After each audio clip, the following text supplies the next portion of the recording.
ሰላም ጤና ይስጥልኝ አድማጭ ተመልካቾቻችን፣ ይህ ቁም ነገራም የተሰኘው የዩቲዩብ ዝግጅታችን ነው።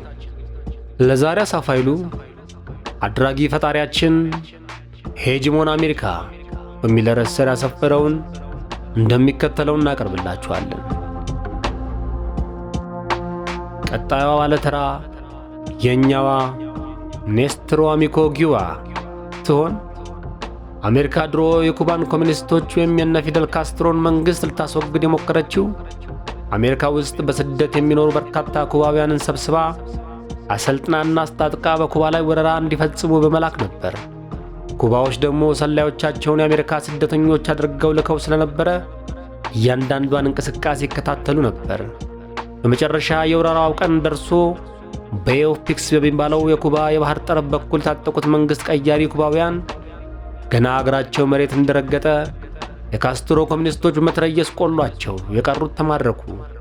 ለሲአይኤና ለአሜሪካ ትልቅ ውርደት ታሪክ ነበረ። በወቅቱ የቀዝቃዛው ጦርነት ስለነበረ እንደ አሜሪካ የኮሚኒስቶችን መንግስት አማጺ እያስታጠቁ ሲፈነቅሉና ሲያስፈነቅሉ፣ እነ ራሻና ቻይና ደግሞ በበኩላቸው በካፒታሊስትና ፊውዳል መንግስቶች ላይ ህዝባዊ አመጾችን እየቀሰቀሱ መንግስት ይገለብጡ ነበር። ይህን በመሰሉት የኮሚኒስቶችና ካፒታሊስቶች የመንግስት ንቅለ ተከላ ፍትጊያዎች መሃል አሜሪካ የላቲን ሀገሮችን ብዙዎቹን ስትወርና ስታስወርር፣ ራሻኖቹ በበኩላቸው ብዙዎቹን የምስራቅ አውሮፓ ሀገራት ፈነቃቅለዋል፣ ወረዋል፣ አደፍርሰዋል።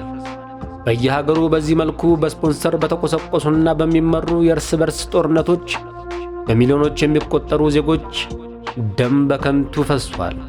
ቢሊዮኖች አንጡር ሀብቶችን ተንጠፍጥፈዋል። ትውልዶች ተጨፍጭፈው ሀገራቸውን አውድመዋል። ኢትዮጵያችንም አንዷ የዚህ ኃያላኑ ፍትጊያ አውድማና ሰለባ ነበረች። አሜሪካ ከሸሪኮቿ ጋር ብቸኛ የዓለም አድራጊ ፈጣሪ ከሆነችበት አሁን ከምንገኝበት ጊዜ ጋር ሲነጻጸር በቀድሞው የቀዝቃዛው ጦርነት ዘመን በምስራቁና ምዕራቡ ኃያላን መካከል የኃይል ሚዛንና መፈራራት ስለነበረ ደፍረው በቀጥታ ጦርነት ውስጥ ላለመግባት ሲሉ ከጥቂት እንደ ኮሪያና ቪየትናም ከመሳሰሉ ጦርነቶች በቀር አብዛኛውን ጊዜ ቀጥታ ወረራ ላለማካሄድ የተወሰነ ቁጥብነት ያሳዩ ነበር። ለምሳሌ ሚጢጢዋን ኩባን ግዙፏ አሜሪካ በቀጥታ ልትወራ ስትችል፣ ነገር ግን ልታስወርራት የሞከረችው በእጅ አዙር ራሷ በኩባ ተወላጆች አማካኝነት ነበር።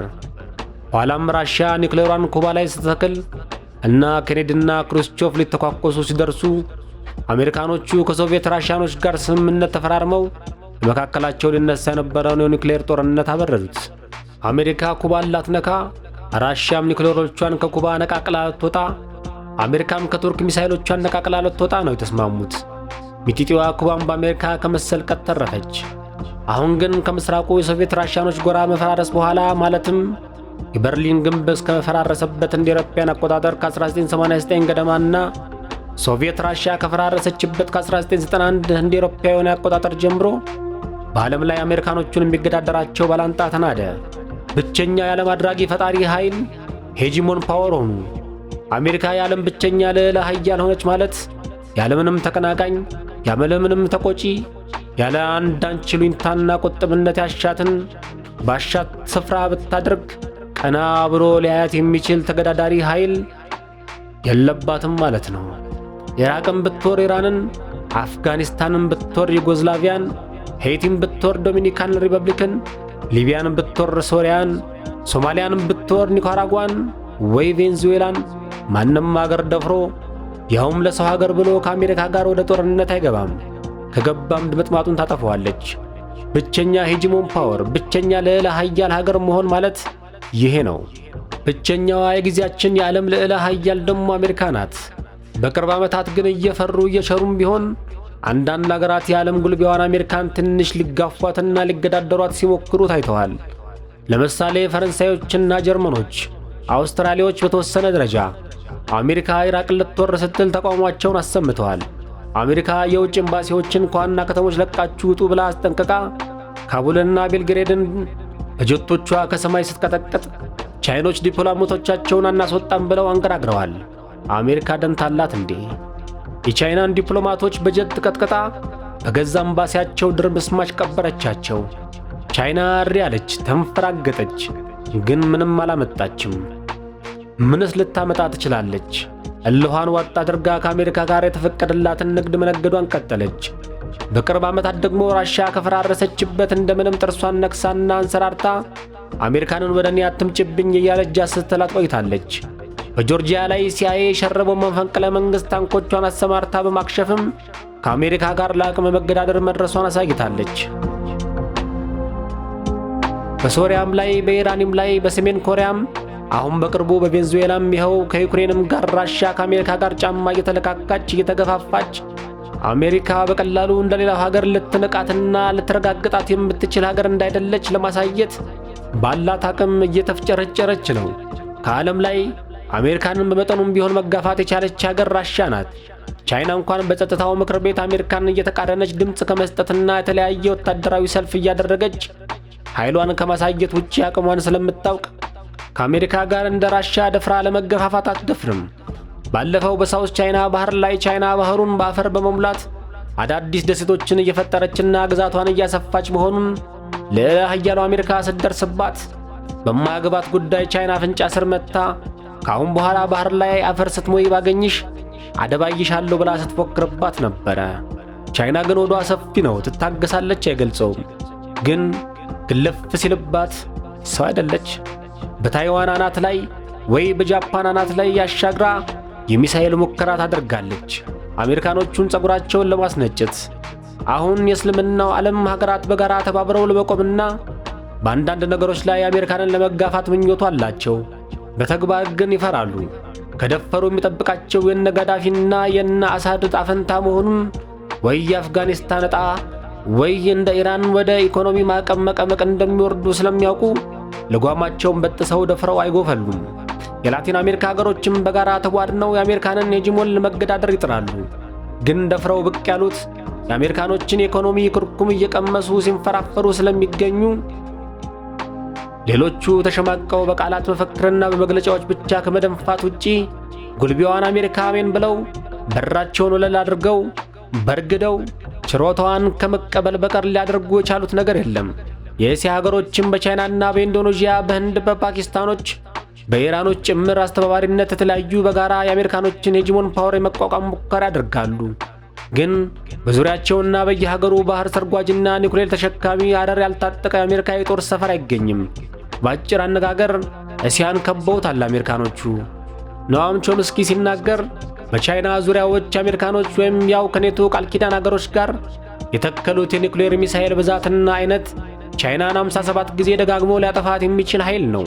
ቻይና ይሄንን ታውቃለች፣ ህንድ ታውቃለች፣ ፓኪስታንም ታውቃለች፣ ራሽያ ታውቃለች። ከአሜሪካ ጋር ብዙም ኮከቧ የማይገጥመው አውስትራሊያም ታውቃለች። የአሜሪካኖችን የኒውክሌር ቦምብ በተግባር የቀመሰችው ጃፓንም ታውቃለች። ለነገሩ ማንም አያውቃለ። ራሽያ የቀድሞ ክፍለ ሀገሮቿ የነበሩትን ባልካኖች አሜሪካ ለኔቶ የጦር ቃል ኪዳን አባልነት ስታስፈርማቸው ማድረግ የቻለችው ሀባ ነገር አልነበረም። አሁን ራሽያ ሚጢጢዋን ሊትዋንያን ነካለው ብትል አሜሪካ ኔቶን አሰልፋ ከምድረ ገጽ ልታጠፋት ትመጣባታለች።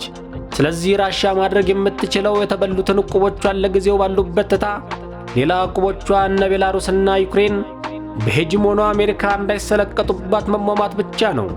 አሁን እያደረገች ያለውም ይሄንን ነው። በእርግጥ አንዴ ፑቲን ባስ ሲልበት ለአሜሪካኖቹ ያሰማት ንግግር አለች። እንዲህ ነበር ያላቸው፣ ራሽያ የተኛች አንበሳ መሆኗን አትርሱ። ከእናንተ የበለጠ አጥፊ ኒውክሌር ተሸከምን መሆኑን ልናስታውሳችሁ እንፈልጋለን። አውቀን በሰላም ለመኖር አሸለብን እንጂ አልሞትንም። ከመጠን በላይ አትዳፈሩን፣ ድንገት እንዳንጠፋፋ። ምን ያህል ቢመራው ነበር ያስብላል። አሁንም ራሽያ አሜሪካኖቹም በኔቶ ስር ከአሜሪካ ጡንቻ ስር የተጠለሉትን የአውሮፓ ሀያላንንም የምታስፈራራው ኦሬሽኒኳን፣ ሳርማቷን፣ ሰይጣን አኔድ፣ ሰይጣን 2፣ ሰይጣን 3፣ የቦምቦች ሁሉ አባት ቦምብ ወዘተ እያለች በምትሰይማቸው እጅግ አስከፊ የጦር መሳሪያዎቿ በኩል ነው። ዋስትናዋ የማጥፋት አቅሟ ነው። አለዚያ በሰላም አያሳድሯትም።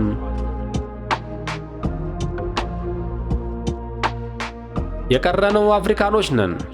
እኛም እኛ ነን።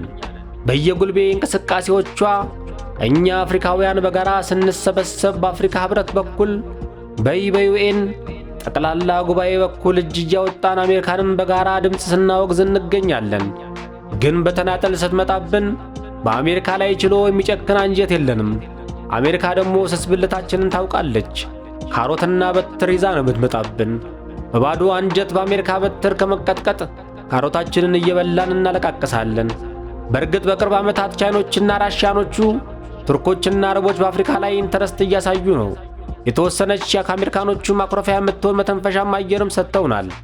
በተረፈ ጋዳፊን ያየ ከአሜሪካ ጋር ዕቃ አይጫወትም ነው የእኛ የአፍሪካኖች መርህ። አንዳንዴ እንደ ደቡብ አፍሪካዎችና ቡርኪናቤዎች ዘራፍ ማለትም አላቃተንም። አሜሪካኖቹም አይበረግጉም፣ ያውቁናል፣ እንተዋወቃለን። ጊዜ የጣለን ምስኪኖች። ለማንኛውም በዚህ ባለንበት ጊዜ ላይ የተለያዩ የዓለም ሀገራት ስብስቦች ወይም ለምሳሌ እንደ ብሪክስ በጋራ በመቆም በዓለም ላይ የነገሰውን የአንድ ሀገር የጉልበተኛ አገዛዝ ወይም የአሜሪካንን ኢምፔሪያሊዝም በቻሉት አቅም ሊገዳደሩ እየሞከሩ ነው።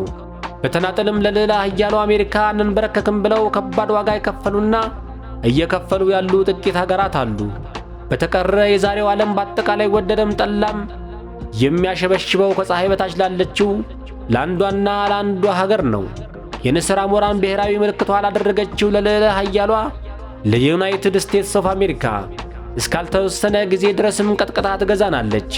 ወደ ተለያየ አቅጣጫ የሚያማትሩ ሁለት ንስሮችን ብሔራዊ ምልክቷ ያደረገችውን የራሽያን ማንሰራራት አሊያም እሳት የሚተፉ ግዙፍ ድራጎንን ብሔራዊ ምልክቷ ያደረገችውን ኮሙኒስታዊት ሪፐብሊክ ቻይናን መንጭቆ መነሳት በተስፋ የሚጠባበቁ ብዙዎች ናቸው። ቢያንስ የአሜሪካንን ሄጂሞኒ ባላንስ የሚያደርግ ኃይል ከመጣ ለእኛ ለምስኪኖቹ የተሻለ ጊዜ ይመጣልናል በሚል ምኞት ነው። ቢያንስ እንደ ቀዝቃዛው ጦርነት ዘመን አንዱ ሀገር ሌላውን የሚፈራበት ጊዜ ይሻለናል። እንዳሁኑ ማንም ምንም አያመጣም ከሚባልበት ጊዜ። ድሮ አሜሪካ ኩባን ምራት ነበር፣ አሁን ግን እንጂ አላት። ኩባም እየተራገመች ነው፣ አሜሪካም ጣቷን እየወዘወዘች ነው። ኢራንን ከመቃማቸው በፊት ጀበና የሚያደርጓት ኩባን ሳይሆን አይቀርም እያልኩ ፈራላታለሁ። ይህችን የማትረሳ የችግር ቀን የካራማራ ባለውለታችንን ቪቫ ፊደል ያልናትን ኔስትሮ አሚጎ ኪዩባ ከንስሩ አይናውጣት። አሜሪካኖችም ገንዘባቸው ላይ ያለውን ቃል ያሳያቸው። ኢን ጋድ ዊ ትረስት። በአንድ አምላክ እናምናለን። አሜን። ሰናይ ሰንበት። አሳፍ ኃይሉ